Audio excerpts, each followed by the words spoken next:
था करणु चाहियूं। असां हिते सभु लेडीज़ आशा चांद जे घर आया आहियूं ऐं हिते जेको असां अनाउंसमेंट था करणु चाहियूं उहो आहे मदर्स लाइ जेके 45 या उनखे एज जे बिलो आहिनि त उन्हनि जे लाइ हिकु सिंधी संगत हिकु कॉम्पिटिशन खणी वियो आहे। पर 45 इयर्स जॾहिं असीं चऊं था यानी 45 सालनि जी उमिरि, उहो बर्थडे कहिड़ो हुजणु खपे 1/1/24 ताईं 45 जी हुजे, सम्झो न?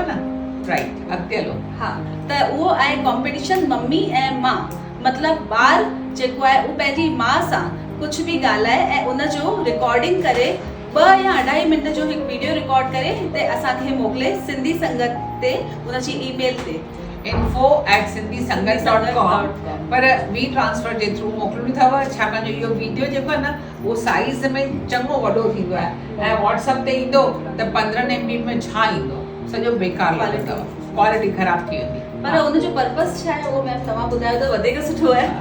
अच्छा, पर्पस उनजो ईअं आहे, असां ॾिठो आहे त अक्सर ॿार जेके ॻाल्हाइनि नथा सिंधीअ में उनजो सबबु छा आहे ऐं उनखे असीं कहिड़े नमूने में माइटनि खे मोटिवेट करे सघूं था, उन ॻाल्हि खे ध्यान में रखी असां हीअ चटाभेटी रखी आहे त जे माउरूं इन चटाभेटीअ जे करे पंहिंजे ॿार सां सिंधीअ में ॻाल्हाईंदियूं ऐं हिकु दफ़ो आदत थी वई सिंधीअ में ॻाल्हाइण जी त बसि पोइ त ॿार माइट ऐं घर में सभई सिंधीअ में ॻाल्हाईंदा ऐं असांखे इहो ई त खपे।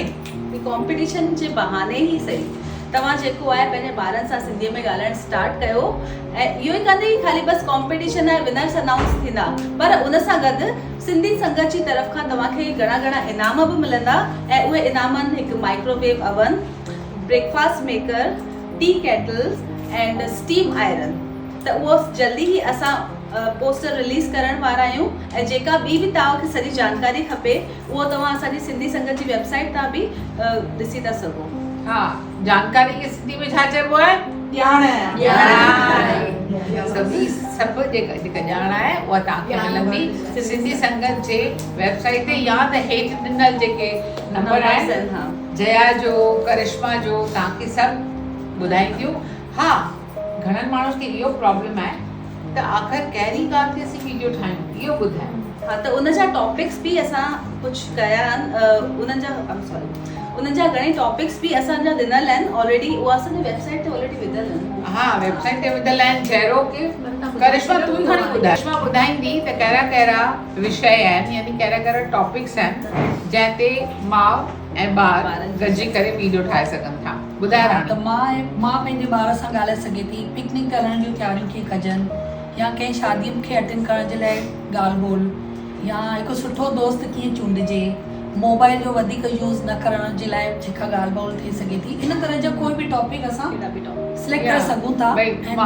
ॿार इहो पुछी सघे थो त हीअ फलाणी असांजी जेका फेस्टिवल आहे या असांजो ॾिणु आहे असीं छो मल्हाईंदा आहियूं, छा कंदा आहियूं, या का कथा छो चइबी आहे, भॻवान जी बारे में कुझु ॻाल्हियूं ॿोलियूं करे हिस्टोरिकल इवेंट जे बारे में ॻाल्हाए सघे। उन में अगरि तव्हांखे उन्हनि खे प्रिपरेशन में कुझु तकलीफ़ थी अचे, उच्चारण में का तकलीफ़ आहे त असां हिते वॉलंटियर्स आहियूं जेके तव्हांजी हेल्प करे था सघूं। ऐं उनजी लास्ट डेट, सबमिशन जी लास्ट डेट आहे 1 February 2023। राइट।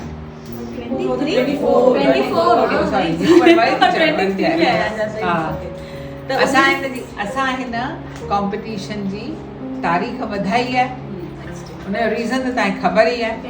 अञा ताईं माताऊं चवनि थियूं असांखे सम्झ में नथो अचे असीं छा करियूं, ऐं हीअ आहे रुॻो UAE वारनि लाइ, हीअ सॼे हिंदुस्तान वारनि लाइ कान्हे। अञा UAE जे लेडीज़ जे लाइ सो तारीख़ वधाए करे असां 1 February लास्ट डेट कई अथऊं 24। ठीकु आहे। अच्छा, हिन में हिकु ॿी ॻाल्हि आहे कि माउ जी उमिरि फिक्स आहे 45 खां मथे न हुजणु खपे, पर ॿार जी उमिरि ते काई लिमिट कोन्हे, ॿार कंहिं बि उमिरि जो थी थो सघे बराबरि आहे। पोइ यादि रखो तव्हीं सभई माताऊं कोशिशि करियो इन बहाने तव्हां थोरी एक्टिंग बि सिखंदियूं, थोरो सिंधी बि ॻाल्हाईंदियूं, थोरा रील्स बि ठहंदा ऐं उहे सभई असीं इंस्टाग्राम ते हिक ॿिए सां वंडींदासीं यानी शेयर कंदासीं। ठीकु आहे। जय झूलेलाल।